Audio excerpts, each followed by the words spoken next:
Ayo, ayo Pak, ayo Bu, anak-anak Bu. Gak usah lihat kiri kanan saudara. Pribadi lepas pribadi datang sama Yesus. Terima kasih. Bapak terima kasih untuk hidup yang indah yang Tuhan beri kepada hamba bersama istri dan keluarga. Bapak terima kasih untuk anak yang takut akan Tuhan. Bapak terima kasih untuk istri yang cinta akan Tuhan. Bapak terima kasih untuk setiap berkat yang Tuhan telah beri kepada hamba dengan keluarga. Terima kasih untuk kepercayaanmu yang indah dan besar dalam pelayanan. Naik kami ucapan syukur saudara. Haleluya. Haleluya Tuhan.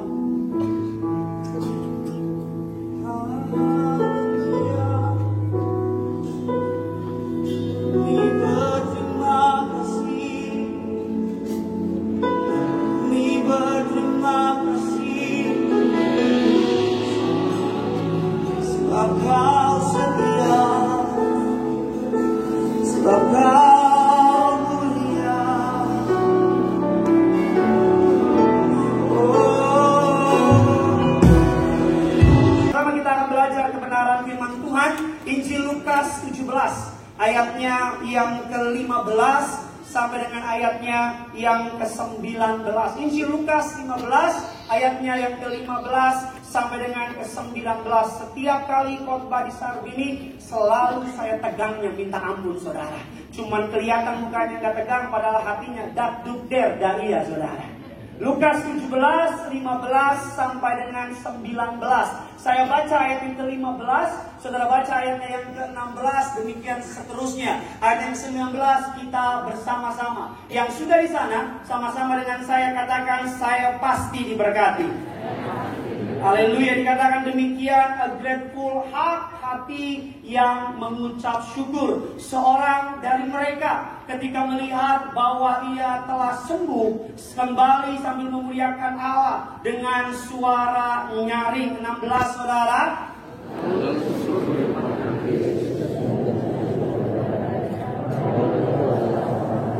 Ayatnya yang ke-17 dikatakan lalu Yesus berkata, bukankah ke-10 orang tadi semuanya telah menjadi tahir, di manakah orang yang ke-9 itu? Jadi Yesus mencari orang yang ke-9. Jadi saya mau bilang sama saudara, Allah hari-hari ini sedang mencari orang yang di tengah keadaan tidak baik tapi berani mengucap syukur. Orang di tengah kekecewaan tapi berani mengucap syukur. Orang di tengah ketakutan tapi berani mengucap syukur. Orang di tengah banjir, berapa banjirnya? Cuma sedikit semata kaki tapi di lantai 2. Tapi tetap bisa mengucap syukur. Karena kalau mengucap syukur ketika keadaan baik nggak butuh iman Pak. Mengucap syukur ketika keadaan baik nggak butuh iman Bu. Mengucap syukur ketika saudara everything's good, uang banyak, deposito banyak, nggak butuh iman. Tapi hanya orang-orang yang tahu bahwa di tengah keadaan buruk dia tetap berani menaikkan ucapan syukurnya. Saya mau bilang orang yang mengucap syukur di tengah keadaan tidak baik akan diberkati double. Saya ulang sekali lagi, orang yang mengucap syukur di tengah keadaan tidak baik. Kalau saudara hati sedang kecewa karena engkau angkatan, engkau berkata aku mengucap syukur. Saya mau bilang Tuhan lihat di surga, Tuhan gak akan tahan-tahan berkati saudara. Kalau hari saudara Valentine kemarin kau lihat orang pegangan tangan, tergandengan tangan dan lain-lain. Engkau cuma gandeng tanganmu, engkau foto. Engkau berkata berdua tidak harus sama dan teman-temannya. Tapi engkau tetap mengucap syukur. Saya mau bilang sama saudara, karena saya mau bilang sama saudara, kalau mengucap syukur ketika keadaan baik gak butuh iman. Mengucap syukur ketika everything's good, menyenangkan buat saudara gak butuh iman. 10 orang kusta mengalami kesembuhan. Kita bilang yang satu, yang balik cuma berapa? Cuma 1. Ayat yang ke-18 kita lihat lagi berikutnya. Tidak adakah di antara mereka yang kembali untuk memuliakan Allah selain daripada orang asing ini? Lagi-lagi Yesus kaget karena yang kembali adalah orang Samaria, orang asing, bukan orang Yahudi. Makanya tidak penting berapa lama kau jadi Kristen. Ada orang dari Kristen bahkan ketika di USG kandungan ada Alkitab. Ketika ditanya namanya siapa? Yohanes. Nama panjang Yohanes Pembaptis. Tapi kalau hidup saudara nggak sesuai dengan firman Tuhan, bagi saya nggak guna. Ada orang baru jadi Kristen, baru 1 bulan, baru 2 bulan. api buat Tuhan. 10 orang mengalami mukjizat. 9 orang Yahudi, orang bangsa Israel. Tapi yang kembali orang kafir, orang Samaria. Makanya hati-hati. Jangan saudara bangga dengan kebiasaan saudara, tapi nanti di akhir zaman orang yang baru bertobat lebih dahulu daripada saudara. Doa saya engkau di tempat ini adalah orang-orang yang terdepan masuk kerajaan surga. Yang percaya boleh kasih tepuk tangan. Jelas yuk sama-sama kita baca. 3, 2, 1, iya.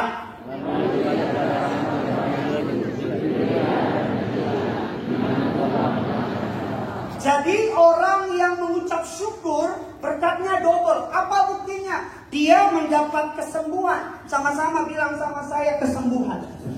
Tapi yang kedua, karena dia kembali, saya tahu orang kusta itu adalah orang yang ditutup. Orang kusta itu adalah orang yang dijauhkan. Tradisi tatanan masyarakat Israel, orang kusta itu tidak boleh tinggal di pemukiman orang Israel. Kalau kota Israel berkubu, berbenteng, orang kusta harus tinggal di luar. Kita mengatakan kalau orang kusta ketemu sama orang yang tidak kusta, dia harus memukul badannya sambil berteriak najis, najis, najis. Agar kalau orang lihat ini orang kusta, dia begitu. Kalau orang kusta pergi ke tengah-tengah orang sehat, orang Israel punya hak untuk ambil batu, timbukin sampai mati. Jadi ketika Yesus datang ke orang kusta, artinya Yesus mendekat kepada pemukiman orang kusta. Kalau seperti ini, inisiatif datang dari Tuhan. Sama-sama bilang sama saya, datang dari Tuhan. Jadi di saat orang tidak peduli kepada si kusta, orang tidak memperhatikan si kusta, orang tidak menganggap bahkan tidak mengingat si kusta, Tuhan mengingat si kusta. Hari ini yang sama terjadi sama saudara. Orang boleh gak ingat saudara, orang boleh gak pedulikan saudara. Selama engkau mengharapkan Tuhan, Tuhan akan datang buka jalan buat saudara dan saya. Amin. Engkau boleh bukan orang yang paling pintar, engkau mungkin orang yang bodoh, tapi tolong bodohnya jangan sempurna. Bilang kiri kanan saudara, bodoh boleh bilang. Tapi jangan sempurna banget gitu. Ada orang saking bodohnya sempurna banget. Amin saudara. Kita katakan dari 10 orang yang kembali cuma 10%. Dari 100%, 10 orang yang kembali mengucap syukur hanya berapa persen? 10%. Saya doa jemaat Tiberias Balai Sarbini jam 5 sore, engkaulah bilangan orang 10% yang kembali mengucap syukur. Kasih tepuk tangan buat Tuhan. Saya pelajari dipublish di majalah Forbes saudara tahun 2014, Forbes Magazine saudara, November 2014. Bukti secara sains, secara ilmu pengetahuan, orang yang mengucap syukur 7 keuntungannya. Keuntungan yang pertama, orang yang mengucap syukur, orang yang punya hati mengucap syukur, membuka banyak pintu kepada hubungan yang baru. Jadi kalau saudara belakangan ini udah 10 tahun, presiden udah ganti 2 kali, engkau masih jomblo, mungkin engkau kurang mengucap syukur. Amin. Karena orang yang mengucap syukur, orang yang dikit-dikit bilang thank you ya bro, makasih ya. Ada magic word yang dikit-dikit bilang sorry ya, maaf ya, minta tolong ya. Kadang-kadang kita itu udah mulai berkurang di zaman sekarang. Kita mau ngomong sama orang, kita nggak minta tolong, kita bilang itu tuh ambil. Kira kucing kan? Saya mau bilang sama saudara, orang yang mengucap syukur membuka pintu kepada hubungan-hubungan yang baru. Yang kedua, dikatakan orang yang mengucap syukur secara fisikal, secara kesehatannya dia meningkat saudara. Yang ketiga, orang yang mengucap syukur dikatakan akan sedikit mengalami iri hati, akan sedikit mengalami frustasi, akan sedikit mengalami yang namanya penyesalan. Yang keempat, orang yang suka mengucap syukur dikatakan saudara akan semakin sedikit punya desire untuk membalas kejahatan dengan kejahatan. Jadi orang tuh kalau suka mengucap syukur, dia gak akan balas dendam. Katakan amin. Yang kelima dikatakan demikian, orang yang mengucap syukur, ini kesukaan saya, tidurnya lebih baik. Tidur jam 6 malam, bangun jam 6 malam berikutnya. 24 hour. Ada banyak orang gak bisa tidur karena gak mengucap syukur. Padahal bantal udah bantal angsa, taruh kepala hilang kepalanya. tapi nggak mengucap syukur. Ada orang yang pelot, nempel langsung ngolok. Bahkan celakanya Yesus tidur di tengah badai, dia tidur di tengah kota. Itu urapan hadirat Allah mengalir. Jangan ketawa bertobat. Yang berikutnya dikatakan orang yang mengucap syukur, dikatakan kepercayaan dirinya meningkat tajam. Yang terakhir, orang yang mengucap syukur secara mentalnya makin kuat. Kehilangan stres, akan turun trauma. Maka saya mau bilang, kalau saudara mau mengucap syukur dalam setiap every season dalam hidup saudara, saudara menjadi pribadi yang lebih baik. Yang percaya kasih tepuk tangan untuk Tuhan. Yang pertama, bagaimana saudara dan saya bisa memiliki hati yang mengucap syukur. Sabi ini siap diberkati. Kasih tepuk tangan dulu buat Tuhan kita. Yang pertama, bagaimana untuk saudara dan saya memiliki hati yang mau mengucap syukur. Yang pertama saya pelajari, orang yang hatinya mengucap syukur perlu punya sikap yang namanya rasa cukup, contentment, security. Merasa cukup. Bilang kiri kanan saudara, merasa cukup. Kita buka firman Tuhan, terambil dari 1 Timotius 6 ayatnya yang ke-6 sampai dengan ayatnya yang ke-10. Saya baca ayatnya yang ke-6, saudara baca ayatnya yang ke-7, demikian seterusnya. Memang ibadah itu kalau disertai rasa cukup memberi apa saudara? Keuntungan besar. Sama-sama bilang sama saya, untungnya besar. Ayatnya yang ke-7 bagian saudara.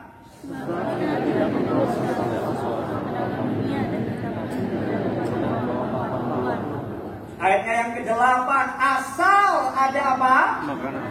Dan pakaian apa? Cukuplah. Ayatnya yang ke-9 saudara.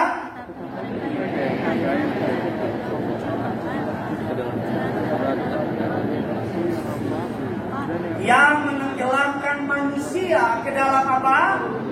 Keruntuhan dan kebinasaan. Ayat yang ke-10 yuk, Sarbini sama-sama kita baca 3 ya. Karena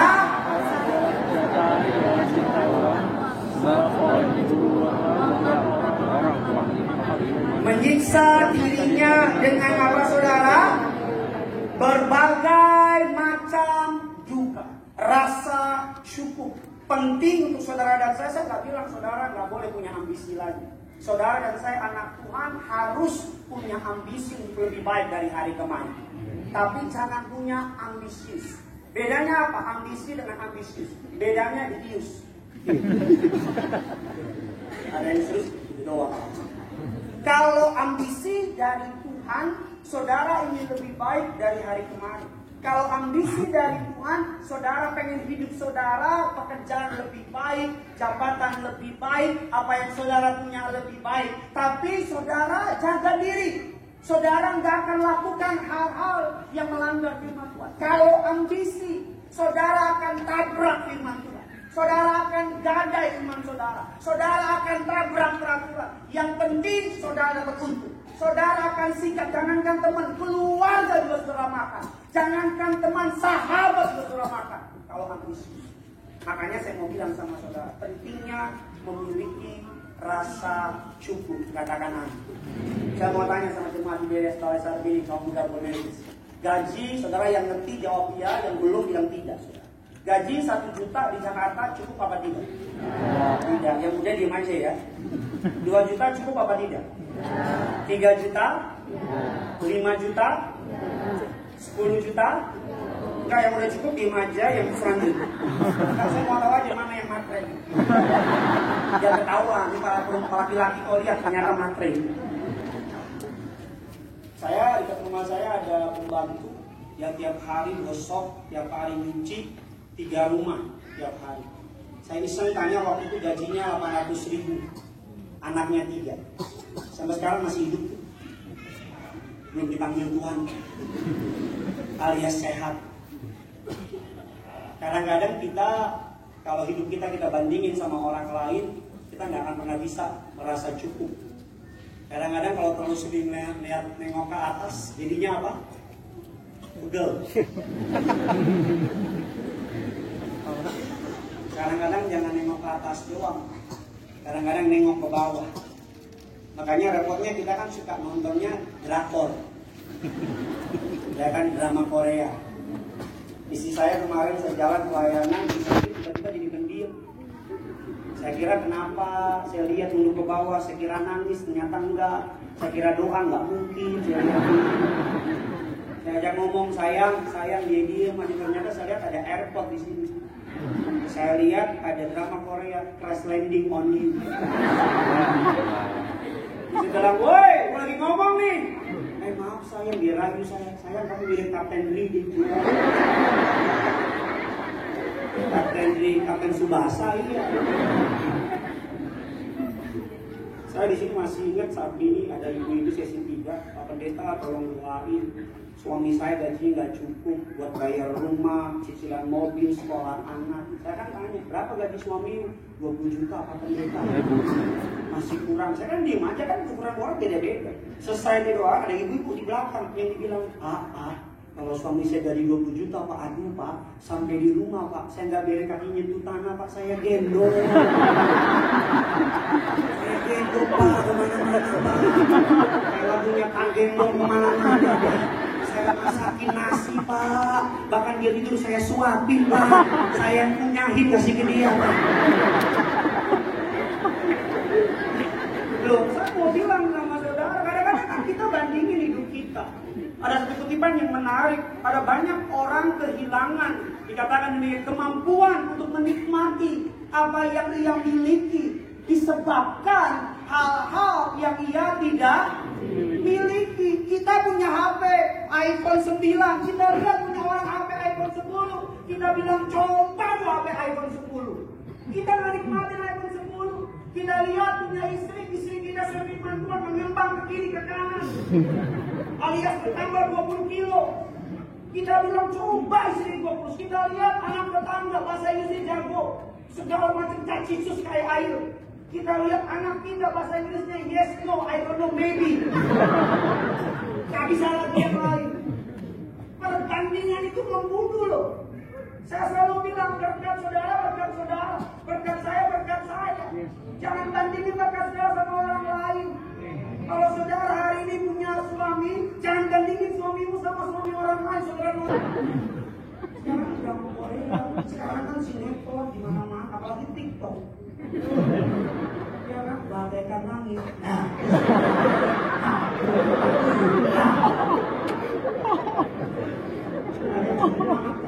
Papa TikTok, kita gimana ini? Bagaikan langit. Saya bilang turunin harga diri saya. Najis.com. Maka Gandhi bilang demikian, segenggam hati manusia cuma segenggam. Tapi dunia, seisi dunia tidak akan pernah mampu memuaskan atau memenuhi hati manusia. Kita doa Tuhan, pengen dong gaji 5 juta. 5 juta bilang Tuhan kalau boleh 10 juta. 10 juta Tuhan kalau boleh berapa? Nah, jangan 100 juta, tinggi banget dong ya. Memang saudara nggak realistis. Tuhan kalau boleh 20 juta, 30 juta.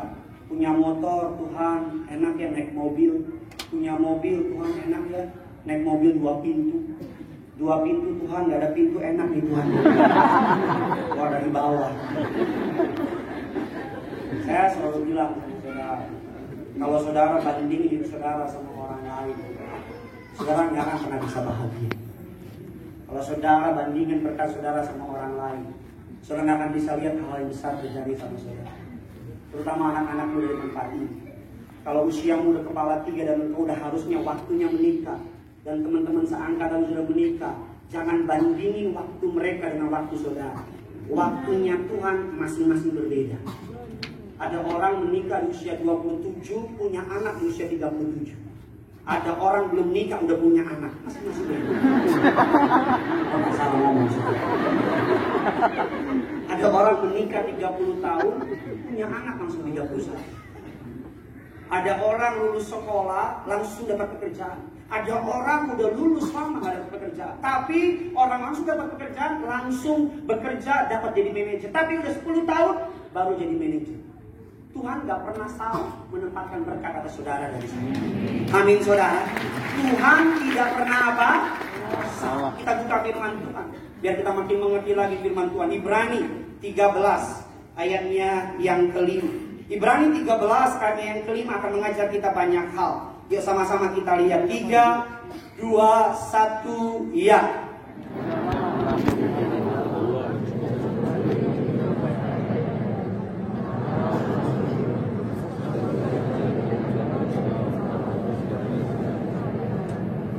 Janganlah kamu menjadi hamba uang dan apa? Cukupkanlah dirimu dengan apa yang ada padamu. Sama-sama bilang sama saya bukan hamba uang. Sama-sama bilang sama saya hamba Tuhan. Bilang kiri kanan saudara, kamu bukan hamba uang loh Tuhan. Amin saudara. Kita bilang cukupkanlah dirimu dengan apa yang ada. Kayak saudara punya hari ini, mengucap syukur. Kalau motor saudara mengucap syukur, dalam anugerah Tuhan motor berubah jadi Innova. Amin juga motor. Kalau saudara hari ini dalam kesendirian kau mengucap syukur, Tuhan akan buat tadinya single, berapa waktu kemudian jadi ganda campuran. Saya orang yang percaya ini saudara. Ada istilah dalam bahasa Inggris, thank you in advance. Terima kasih. Misalnya ada orang bilang sama saya, besok lo berterima makan ya. Terus saya bilang thank you in advance. Padahal belum berterima makan, tapi kita udah berterima kasih. Ketika anak minta minta sepeda dong, terus anak itu kita bilang kita kasih, anak kita langsung keluar rumah.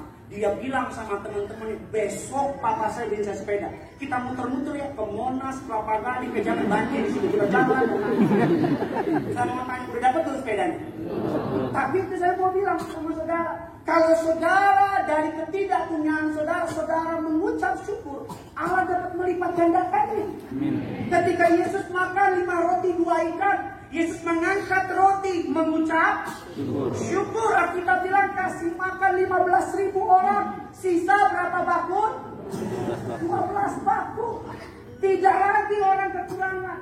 Makanya latih diri saudara. Kalau saudara hari ini kekurangan, jangan ngeluhnya yang ditambahin, jangan kecewanya yang digedein. Kalau hari saudara dalam keadaan kecewa, jangan marahnya yang digedein, tapi ucapan syukurnya yang digedein. Amin. Saudara, ada sebuah cerita yang menarik, orang-orang yang serakah. Ada 2 binatang, biasanya binatang yang serakah itu ular piton. Ular ini saudara mati karena menelan seekor kijang dewasa. Bayangin saudara, mobil kijang gitu. Berikutnya saudara, ular piton mati kekenyangan karena menelan yang namanya kucing peliharaan. Mati kekenyangan. Kita kan bukan binatang yang serakah. Saudara punya harta sebanyak apapun, memang kita butuh duit. Tapi duit tidak dibawa mati, katakan apa? Memang kita butuh apa? Butuh duit. Tadi saya kalau Gading makan, saya nggak bayar, semua orang bilang Pak, Tuhan berkati ya. Saya bayar. Tadi lewat tol saya nggak bilang Mas, Tuhan berkati ya. Kalau nggak bayar itu tuh kalah duit. Bayar, tapi uang tidak dibawa mati. Ada raja, namanya Raja Adolf Friedrich Adolf, saudara, bukan Jeffrey Adolf ya. King Adolf Friedrich. Pada September 12 Februari 1771. Kalau raja biasanya mati karena perang, kalau raja biasanya mati karena sakit, tapi Adolf Friedrich ini mati karena kekenyangan. Orang Ibrani bilang galuh juga. Itu orang Minang tahu. Serakah. Kenapa serakah? Karena makan yang namanya lobster, makan kaviar, makan kol asam, irisan kubis, ikan haring, bahkan saudara makan babi kecap, babi tore, babi ngepet dan lain-lainnya. Karena serakah. Bilang kiri kanan saudara, kamu nggak boleh serakah. Bilang sama yang baru ngomong, cukupi dengan apa yang ada. Amin saudara. Yang kedua, bagaimana saudara dan saya memiliki hati yang mau mengucap syukur. Yang pertama dikatakan memiliki rasa cukup. Yang kedua dikatakan fokuskan pikiran pada hal-hal yang apa? Positif. Sama-sama bilang sama saya hal yang positif. 2 Korintus 8 ayatnya yang ke-21. Yuk sama-sama kita baca. 3, 2, 1, ya. Yang baik bukan hanya, tetapi juga di hadapan apa? Sekali lagi 1, 2, 3, ya. Karena bukan hanya di hadapan Tuhan, tetapi juga di hadapan manusia. Selalu saya bilang sama saudara, untuk memiliki hati yang mengucap syukur, pusatkan pikiran saudara bukan kepada hal-hal yang negatif, tapi pusatkan pikiran saudara kepada berkat-berkat yang Tuhan telah sediakan.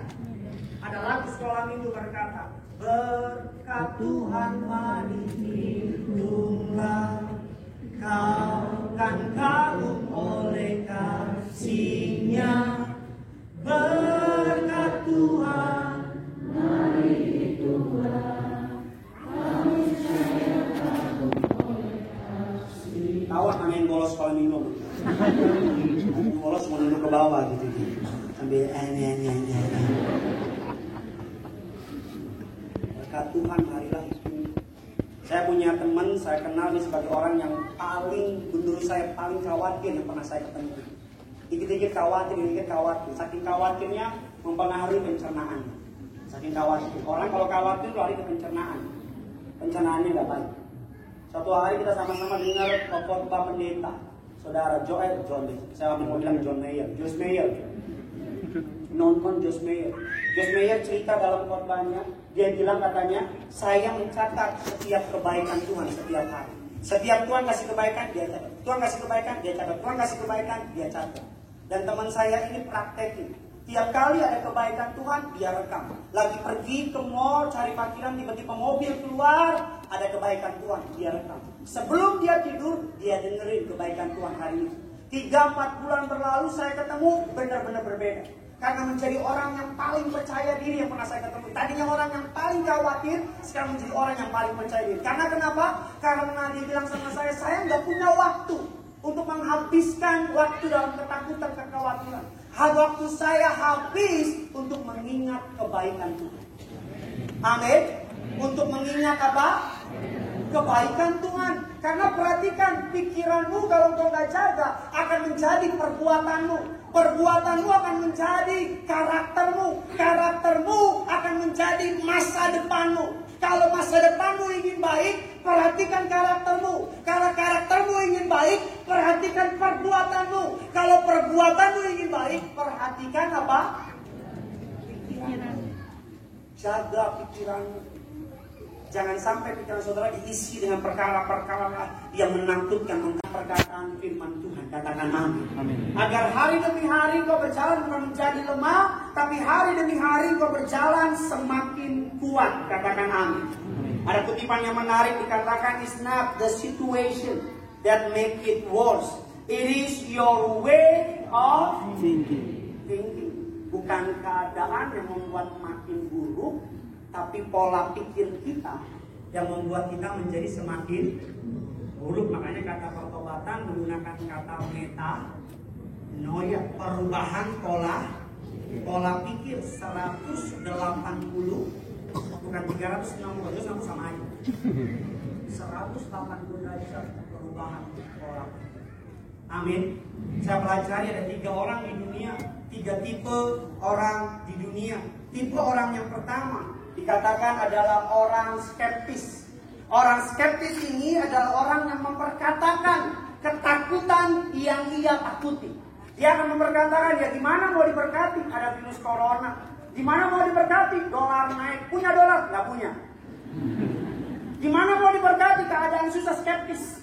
Orang yang memandang masa depan dengan ketakutan. Orang yang kedua adalah orang yang logis. Memperkatakan apa yang dilihat. Dia lihat toko sepi, dia bilang lama-lama gue bangkrut. Dia lihat ada yang namanya dokter bilang gak bisa punya anak, gak bisa punya anak. Karena apa yang dia lihat itu yang dia percaya.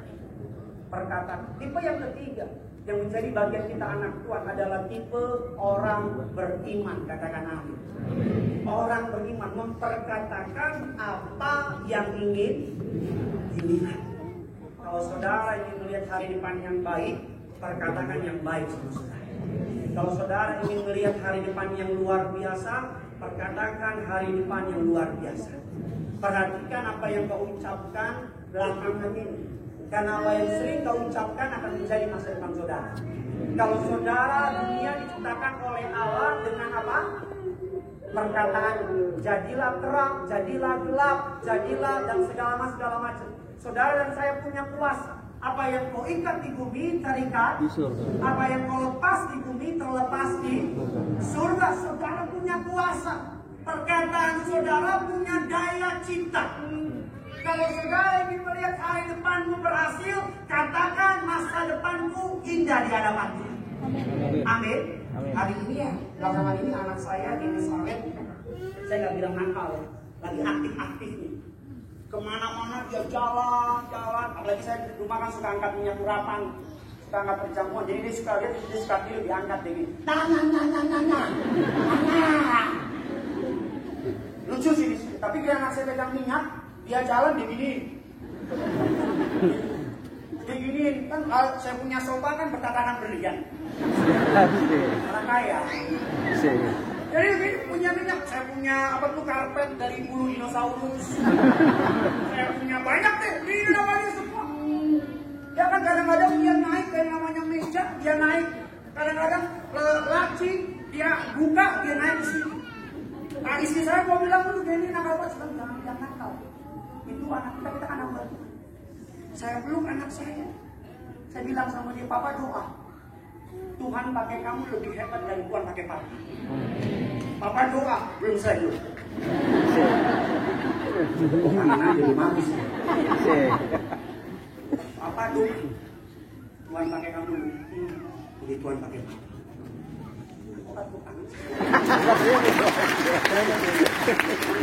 Begini otak beku gitu. Saya selalu bilang itu saudara, seni orang beriman. Ketika keadaan tidak baik, kita harus perkatakan yang baik. Gideon 1 ayat 2. Seni orang beriman ketika keadaan tidak baik, kita harus memperkatakan apa? Yang baik. Yang baik.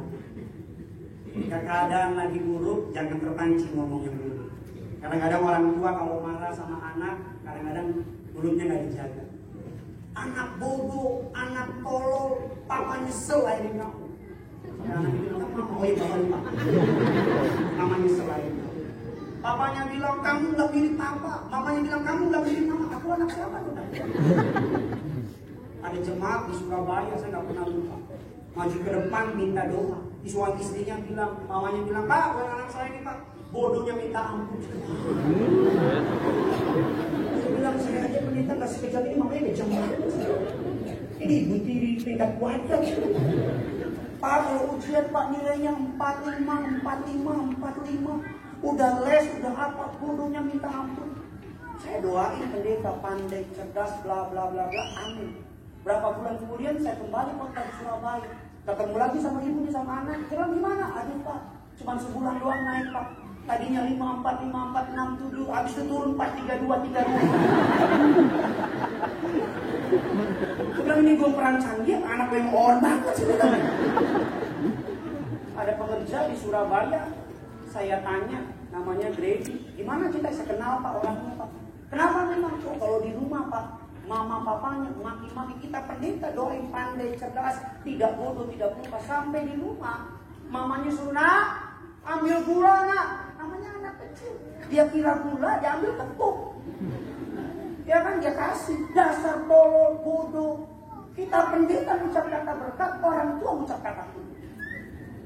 Makanya saya mau bilang hati-hati menggunakan perkataan saudara. 1 Petrus 3 mengatakan demikian.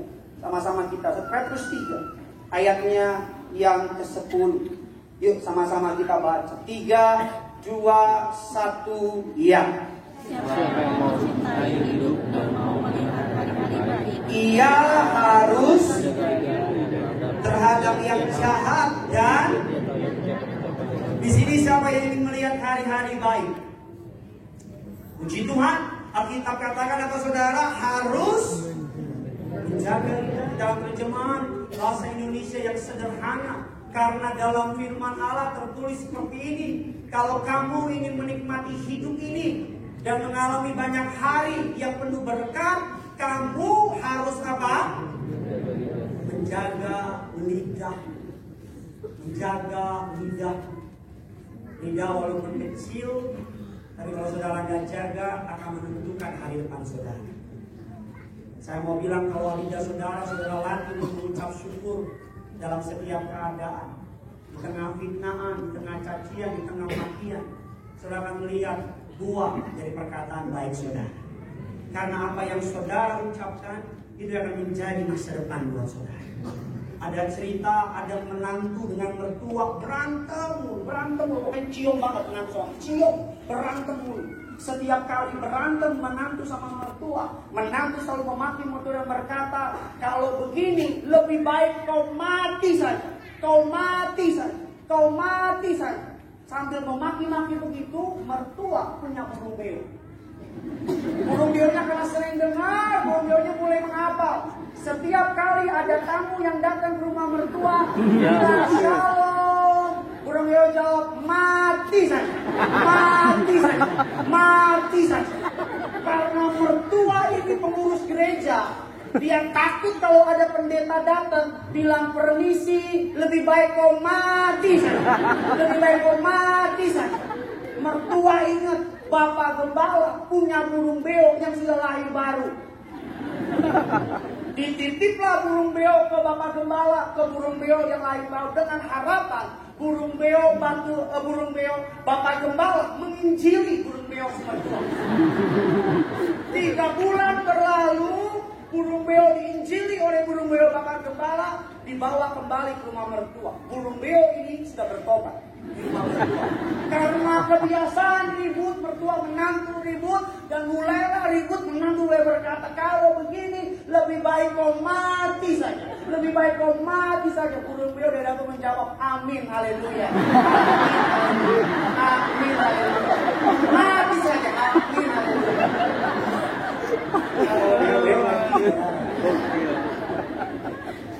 Saya selalu bilang sama saudara, saya selalu bilang, anak saya setiap kali lihat saya angkat perjamuan kudus, dia langsung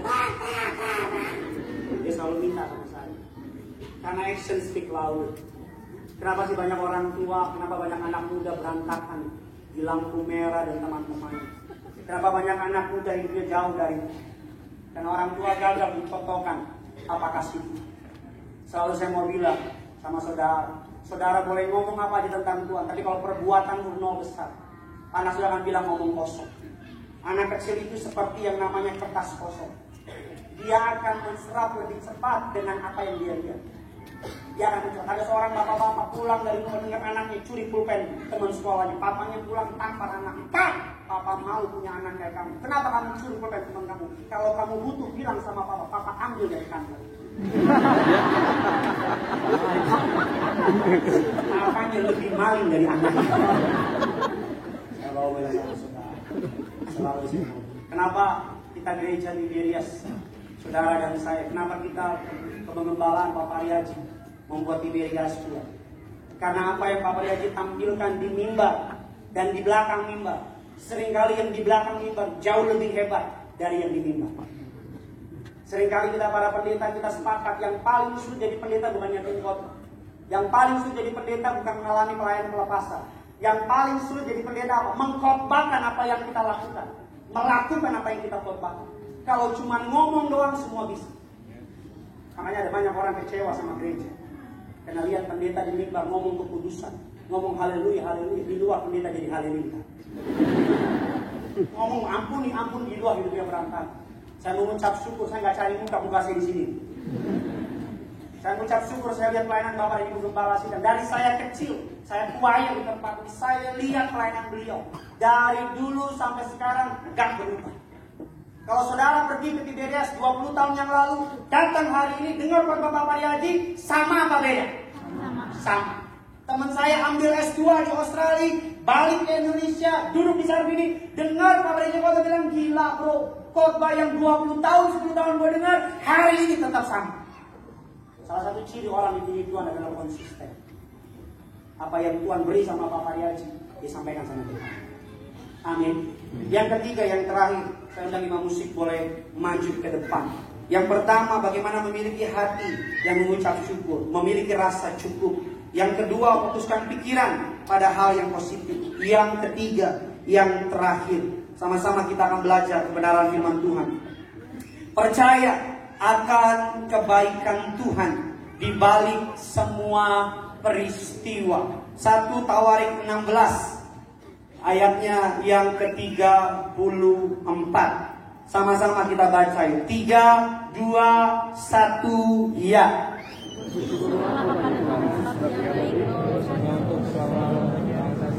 Sekali lagi saudara,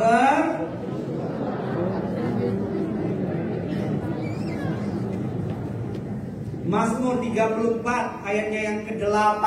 Sama-sama kita baca. Kecaplah, betapa apa? Berbahagialah orang. Sama-sama bilang sama saya, kecaplah dan lihatlah. Saudara, Daud menulis ayat ini bukan dalam keadaan everything is good. Daud menulis keadaan ini bukan ditata ke kekaisarannya, tata kerajaan. Daud menulis ayat ini, kecaplah dan lihatlah. Harusnya kan lihat dulu baru kecap. Kalau secara gramatikal, secara tata bahasa kayaknya salah. Tapi enggak. Daud menulis ayat ini di Gua Adullam dalam fugitif sebagai orang buronan, dikejar-kejar oleh Saul. Di tengah-tengah pengejaran dia menulis ayat ini, kecaplah dan lihatlah betapa baiknya Tuhan itu. Berbahagialah orang yang berlindung kepada Tuhan. Saya mau bilang sama saudara, dapatkah saudara percaya dari setiap semua kekecewaan, kepahitan, ketakutan, pengkhianatan, tuduhan, fitnah, dan apapun terjadi sama saudara, Allah turut bekerja katakan kebaikan buat saudara? Dapatkah saudara percaya apapun yang terjadi, Allah gak pernah lepas tangan sama ciptaannya? Dapatkah saudara percaya di tengah orang-orang bangkit menyerang saudara, Allah juga bangkit tolong saudara? Dapatkah saudara percaya apapun boleh terjadi, tapi kasih setianya tidak akan beranjak dari saudara? Amin. Saya bilang mental anak Tuhan. Sekalipun kita nggak ngerti hari ini, tapi kita percaya bagi kita anak Tuhan, ujung-ujungnya pasti mujizat. Ujung-ujungnya pasti berkat. Dalam kitab Injil Yohanes dikatakan demikian. Jawab Yesus kepadanya, apa yang kau perbuat, apa yang ku perbuat, engkau tidak tahu sekarang. Tetapi engkau akan mengertinya. Suatu hari Yusuf dapat mimpi bulan bintang 11 berkas menyembah dia. Mimpinya indah. Dia datang sama tokoh-tokohnya. Dia bilang, bro, bulan bintang 11 berkas sembah saya. Akan mimpi. Makanya saya mau bilang, kadang-kadang hati-hati share mimpimu. Karena ada banyak orang yang gak bisa handle kemuliaan yang Tuhan beri sama saudara. Ada banyak orang yang gak punya hati, yang legowo lihat orang naik. Kadang-kadang kita punya isu, kita gak bangga lihat orang naik. Saya selalu bilang sama saudara, kalau ada orang dipromosikan, itu harus ucap syukur. Sekalipun itu mimpi tuh, sekalipun itu kerinduan tuh, tapi mengucap syukurlah buat orang itu. Karena kalau hatimu benar, next bilang saudara ini promosi. Amin. Kadang-kadang ini Tuhan lihat kita dulu, bagaimana how us handle kemuliaan. Kalau kita dilihat Tuhan, ini orang gak iri sama kemuliaan orang lain. Jangan takut, makanya bebaskan dirimu dari roh kompetisi. Si sulung lihat si bungsu pulang, kita katakan apa? Si sulung iri hati sama si bungsu. Si sulung bilang sama babenya, Bebe, Papa, bertahun-tahun aku temenin Papa, tapi Papa gak pernah potong lembu buat aku. Kata papanya apa? Apa yang Papa punya kamu? Kain dan Habel mereka adik kakak. Alkitab katakan persembahan Habel diterima, persembahan Kain apa? Ditolak. Kain iri hati sama Habel, bos. Alkitab bilang Kain apa? Toki si Habel. Toki. Si Habel ketika Toki, bagaikan langit. Sore hari. Hari ini kita nggak ngerti apa yang Tuhan perbuat. Ada seorang anak muda di tempat ini pacaran hampir 5 tahun sama pacarnya. Datang sama saya bilang, Pak, kami mau nikah. Nanti kalau nikah Pak Gideon yang berkati ya, saya booking Pak Gideon, saya bookingnya. Menteri cowok apa nih?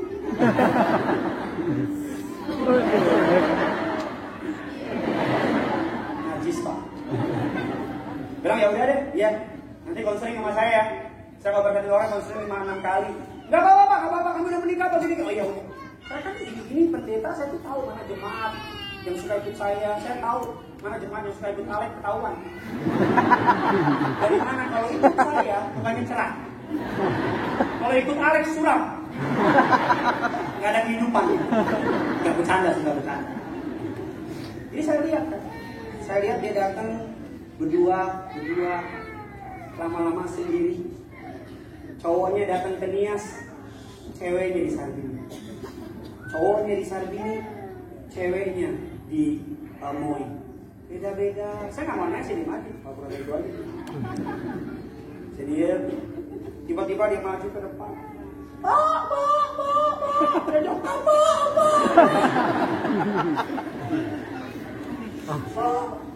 Pacar saya Pak. Saya buka HP-nya Pak. Dikasih paspor.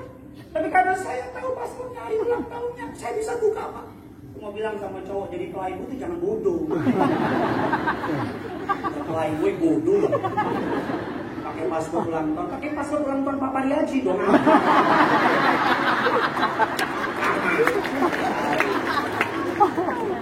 Paspor ulang tahun. Dibuka, dilihat foto cowoknya lagi ciuman. Sudah pada lewat sama sahabatnya.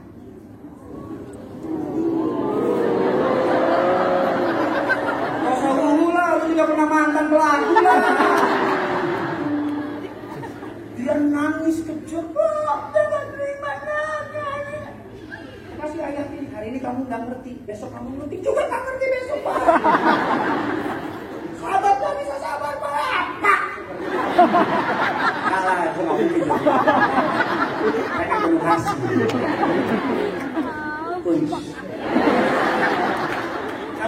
Kapten Tri. Korea Utara. Singkat cerita, setahun, 2 tahun, datang lagi bilang, Pak, Bapak ingat gak? Saya pernah curhat sama Bapak soal cowok. Saya kan gak ingat kan, karena kan banyak. Tapi demi menyenangkan dia bilang, gak bohong kan, Pak, puji Tuhan Pak, Tuhan putusin sama dia. Lo kenapa? Saya dengar dari teman-teman saya, dia pergi sama pacar saya hamilin dia, diporotin habis-habisan, ditinggalin gitu aja. Aduh Pak, coba saya nggak sabar Pak, saya kejar dia Pak, mungkin saya jadi korban. Saya bilang sama dia, kan kamu yang terlalu drama kan? Kan kadang-kadang drama. Kadang-kadang gini, saking sayangnya dia sama saudara, dia lihat itu cowok gak baik buat saudara, itu cewek gak baik buat saudara, dia akan mulai ngomong, bukan dia. Tapi karena engkau so iye alias sotoy, engkau bilang cinta mengalahkan segalanya. Karena Tuhan bilang, enggak, dia gak cinta kamu, dia cuma mau uang kamu, dia cuma nafsu sama kamu. Terus kita paksain. Kadang-kadang Tuhan akan buat kejadian. Engkau lagi jalan, engkau telepon pacarmu, lagi di mana? Lagi tidur saya dengan. Engkau pergi sama temanmu, engkau lihat katanya ngantuk itu, yang lagi tidur nyenyak itu, tiba-tiba jadi zombie berjalan. Terus engkau bilang, engkau telepon lagi, terus dia, halo, ngantuk saya. Ngantuk ya? Iya. Lagi mimpi apa? Mimpi kamu. Apa? Kadang-kadang Tuhan harus pakai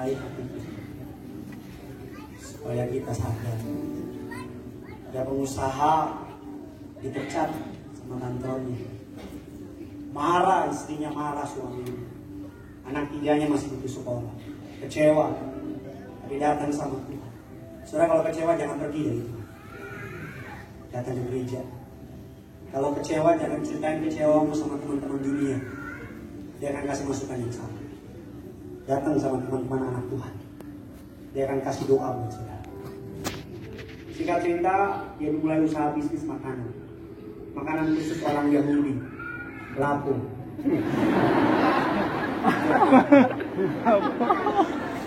Rabi-rabi kuno tahu makanan. Sekarang punya 5 cabang. Lapo. Saya mau sebut namanya nggak enak, malah ini. Saya iseng tanya sama dia, Pak, penghasilan dulu kerja di kantoran sama di Lapo banyakan mana? Oh, banyakan di Lapo Pak, 5 kali Pak dari gaji. Dulu Pak, dari Bekasi Pak, bangun jam 4:30, mandi buru-buru 5:30 jalan Pak kalau nggak macet.